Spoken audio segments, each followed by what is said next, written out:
Muy buenos días amigos de las redes sociales, les saludo a su amigo el licenciado Oakley Encarnación para referirme al tan sonado caso de El León de Baní, el señor Alexis Villalona, al cual se le acusa de haberle propinado golpes o agredir a una dama después de haberse suscitado un incidente de tránsito entre ellos. En ese sentido, es bueno aclarar que mi planteamiento es puramente jurídico, un razonamiento personal mío que nada tiene que ver con mi posición de si entiendo que la persona merece o no tal o cual acción de la justicia. En ese sentido, es bueno aclarar lo siguiente. Lo primero es que en cuanto al aspecto de la calificación jurídica, entiendo yo, mi juicio personal, que no existe lo que es la violencia de género, o sea, la violencia contra la mujer. ¿Por qué? Porque según la normativa penal dominicana, en su artículo 309, en numeral 1,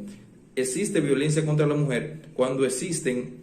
una violencia por su condición de mujer. O sea, la violencia tiene que ser ejercida exclusivamente por su condición de mujer, ya sea porque la persona es misógina, o sea, que tiene algún tipo de resentimiento contra las mujeres, o por ejemplo, si no se pudo beneficiar de algún favor sexual por parte de esta la agrede por su condición de mujer, intrínsecamente. Si no es ese aspecto, entonces dicha violencia sería encajada en una violencia simple, pura, contra cualquier otra persona, como si hubiese sido, por ejemplo, en dos personas del mismo género. En ese sentido, si no se aplica esa prerrogativa que establece la ley. O sea, para haber violencia contra la mujer tiene que ser por su condición de mujer, que en el caso de la especie no aplicaría, porque si vamos a los hechos, simplemente se suscitó un accidente de tránsito en el cual esto produjo que se eventualizaran agresiones del imputado hacia la víctima, pero nada tiene que ver con su género en sí, bien hubiese pasado con un varón o con una hembra.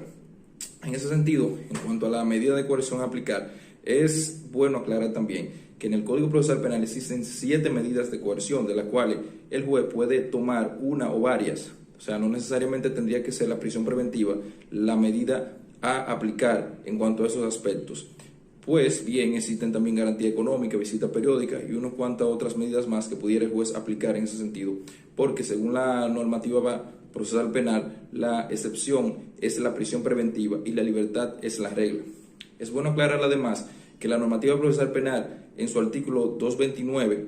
prevé también varias alternativas para que la persona se encuentre en lo que se pudiera llamar el peligro de fuga. En ese sentido, es bueno aclarar que según la sociedad se entiende que el mismo existe un peligro de fuga porque el mismo ya era prófugo, pero es bueno aclarar en ese sentido que ser la conducta del imputado durante el procedimiento, o sea, que se haya fugado, puede ser solamente una de las condiciones que el juez tendría que valorar para aplicar prisión preventiva. Entre otras condiciones que debería de valorar el juez, también existe lo que es el domicilio cierto, el arraigo social y familiar y laboral, y entre otras circunstancias que el imputado tenga bien poseer. En ese sentido, no solamente existe el comportamiento del imputado, el que éste se haya fugado o este tipo de parámetros, sino también muchos otros parámetros que el juez debe de observar para poder aplicar una prisión preventiva.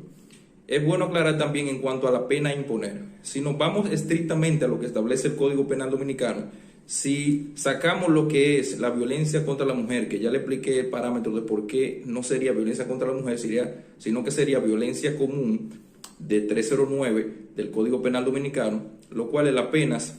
serían relativamente cortas, pudieran oscilar de 6 meses a 2 años, inclusive por lesiones. Entonces, en ese sentido, hubiera que analizar también qué tipo de lesiones le causó a la víctima. Ese es uno de los puntos que se tienen que tomar en cuenta para establecer cuál sería la pena a imponer al imputado y cuál sería la gravedad del hecho. Entonces, en ese sentido, si la persona simplemente le propinó una bofetada a la persona, que aunque ésta haya caído al suelo o haya quedado inconsciente, no le produjo lesiones que sean evidenciadas en un certificado médico y que estas lesiones sean curables en más de 21 días, entonces la pena no sería tan grave,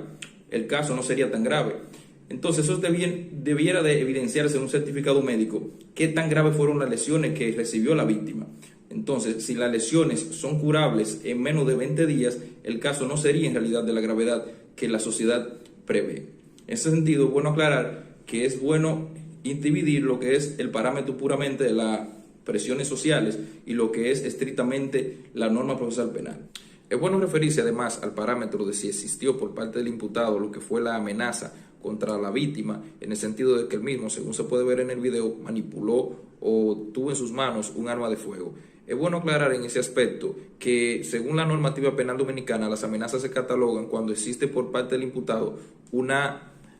manifestación verbal o por escrito a la víctima de que cuáles son sus intenciones de matarle o arrebatarle la vida. O sea, la norma no establece que el hecho de sacar o manipular un arma de fuego ya se constituiría estrictamente como una amenaza, porque en ese caso entonces, cada vez que se susciten inconvenientes entre personas donde una persona manipule un arma de fuego, se pudiera interpretar como una amenaza. Y es bueno dividir lo que pudiera ser una actitud amenazante de lo que sería la amenaza per se que establece la norma penal dominicana, por lo cual en este aspecto no pudiéramos catalogar la tipificación penal como una amenaza tal cual, sino más bien como una actitud amenazante que bien pudiera quizá agravar la condición del imputado, pero no directamente aplicaría para la tipificación jurídica de amenaza.